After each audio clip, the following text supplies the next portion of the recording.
அஸ்ஸலாமு அலைக்கும் வரஹ்மத்துல்லாஹி வபரகாத்துஹு. இன்னைக்கு நம்ம ஹதீஸ் மனனம்ல 21 பார்க்குறோம். ஸ்க்ரீன்ல பாருங்க. நம்ம இன்னைக்கு எந்த ஹதீஸ் பார்க்குறோம் அப்படின்னா, قال رسول الله صلى الله عليه وسلم ما سئل رسول الله صلى الله عليه وسلم கூட சொல்லுங்க. ما سئل رسول الله صلى الله عليه وسلم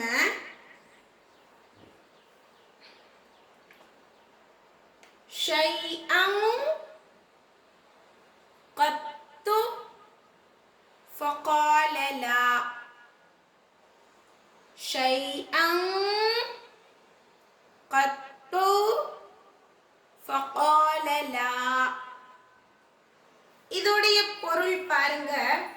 நபி ஸல்லல்லாஹு அலைஹி வஸல்லம் அவர்கள் கூறுகின்றார்கள், நபி அவர்களிடம் இந்த வரி நல்லா கவனிச்சுக்கோங்க. நபி அவர்களிடம் எதையாவது கேட்டு இல்லை என்று ஒருபோதும் சொன்னதே இல்லை. புரியுதுங்களா? அதாவது இங்க ஹதீஸ் என்ன சொல்றாங்க, நபி ஸல்லல்லாஹு அலைஹி வஸல்லம் அவர்கள் கிட்ட வந்து சஹாபாக்கள், சஹாபி, மிஸ்கின் எந்த ஒரு மனிதருமே அவர்கள் கிட்ட கேட்பதற்கு முன் வருவாங்க. தன்னுடைய தேவைகள் இருக்கும்.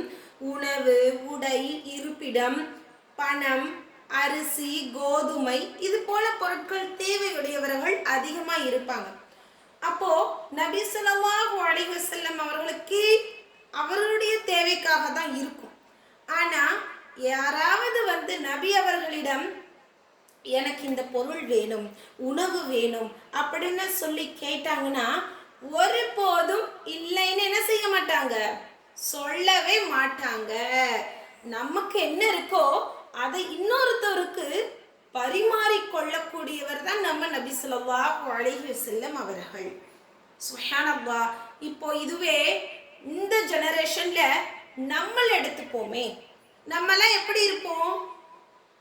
எனக்கு ஒரு ரொட்டி இருக்கு, 1 கிலோ தான் அரிசி இருக்கு. அப்படிங்கிற பட்சத்துல இன்னொருத்தர் வந்து எனக்கு பசிக்குது, எனக்கு சாப்பாடு கொடுங்க அப்படின்னு சொல்லி கேட்டா நம்ம என்ன செய்வோம்?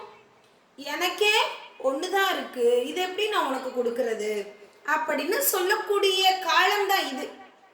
ஆனா நம்ம நபி அவர்கள் எப்படி இருக்காங்க? யாரு எது கேட்டாலும் தனக்கு இருக்கக்கூடிய பொருட்களை பல பேருக்கு பரிமாறக்கூடியவராக இருந்தவர் தான் யாரு? நபி ஸல்லல்லாஹு அலைஹி வஸல்லம் அவர்கள். இன்ஷா அல்லாஹ் நம்மளும் என்ன செய்யணும்? யார் எது கேட்டாலும் நம்ம கொடுக்கறதுக்கு முயற்சி செய்யணும். நம்ம கிட்ட இல்லைன்னாலும் இல்லை அப்படின்னு சொல்லி முடிக்க கூடாது. நமக்கு அல்லாஹ் என்ன செய்வான்? பரக்கத்தை வாரி வழங்கக்கூடியவன் அவன்தான். அப்போ நம்ம அவன் கொடுத்திருக்கக்கூடிய ஒரு சிறு பொருள்லையே நம்ம இன்னும் ஒருத்தருக்கு ஹெல்ப் பண்ணோம், உதவி செய்தோம் அப்படின்னா அதையே நமக்கு அல்லாஹ் என்ன செய்யறான்? பல மடங்காக்குறான் அந்த பொருட்களை. கடன் கேட்டாலும் கூட ஒரு மனிதருக்கு தேவையுடையது 1 லட்சம், இன்னொரு மனிதர்கிட்ட கேட்குறாங்க. அந்த மனிதர் 1 லட்சம் தான் வச்சிருக்காரு. அப்படிங்கும் பொழுது எல்லாத்தையும் நம்ம கொடுக்கலைனாலும் அட்லீஸ்ட் என்ன செய்யலாம்? அதுல பாதியாவது நம்ம ஷேர் பண்ணலாம். அப்படி ஷேர் பண்ணக்கூடிய தருணம் தான் நம்ம நபி அவர்கள் சொன்ன முறைப்படி நம்ம வாழறோம் என்பதற்கே அர்த்தம் இல்லையா? பதில் என்ன சொல்லணும்? இல்லைன்னு சொல்லாம இன்ஷா அல்லாஹ் என்னிடம் உள்ளது இவ்வளவுதான் அப்படின்னு தான் நம்ம என்ன செய்யணும்? ஷேர் பண்ணணும். இப்ப கிட்ஸ் எடுத்துப்போம்.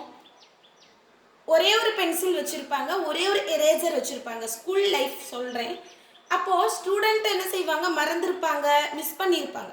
எழுதிட்டே இருக்கும் பொழுது எனக்கு ஒரு பென்சில் கூட, நான் எழுதிட்டு தரேன்னு சொல்லுவாங்க. அப்போ அந்த குழந்தைகளுக்கு நம்ம எப்படி அறிவை ஊட்டி வளர்க்கணும்? எப்படி சொல்லணும் அந்த விஷயத்தை? நான் ஃபர்ஸ்ட் எழுதிட்டு கொடுக்குறேன், அப்புறம் நீ எழுது இல்லையா? நீங்க கொடுங்க, அப்புறம் நான் எழுதுறேன். இதுதான் என்னது? பரிமாறிக்கொள்வது, ஷேரிங். குழந்தைகளுக்கு இது போல பென்சில், பென், ஷார்ப்னர், ஸ்நாக்ஸ் இது போல விஷயங்கள்ல இருந்தே நம்ம குழந்தைகளுக்கு கொஞ்சமா சொல்லி கொடுத்து வளர்த்தோம் என்றால் நபி அவர்களை போலவே அந்த குழந்தைகளுடைய குணமும் மாறும் இன்ஷா அல்லாஹ். இப்போ பெரியவர்களே எடுத்துப்போமே, நானே வறுமையில இருக்கேன், நான் எப்படி உனக்கு ஹெல்ப் பண்ணுவேன்னு சொல்லக்கூடிய காலம் தான் இந்த காலம். ஆனா நபி அவர்கள் எப்படிதான் இருந்தார்கள்?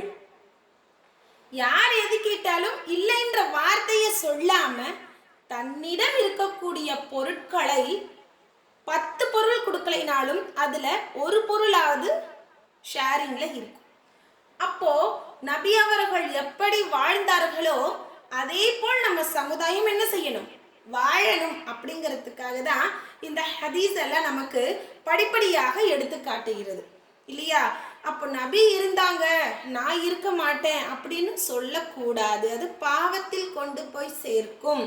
இன்ஷா அல்லாஹ் வரக்கூடிய காலங்கள்ல நம்ம கிட்ட யாராவது உதவிகள்னு கேட்டுட்டாங்க அப்படின்னா நம்ம கிட்ட இருப்பதை கொண்டு ஷேர் பண்ணக்கூடியவர்களாக இருக்கணும். இல்லை என்றால் வேறு யாரிடமாவது வாங்கியாவது தன்னுடைய முக்மினான ஆண் பெண் சகோதர சகோதரிக்கு உதவி செய்யக்கூடிய நம்ம கரமாகத்தான் இருக்கணுமே தவிர இல்லைன்னு சொல்லி முடிச்சுட்டு போக கூடாது என்பதை எடுத்து காட்டுகிறது. قال رسول الله صلى الله عليه وسلم ما سئل رسول الله صلى الله عليه وسلم شيئا قط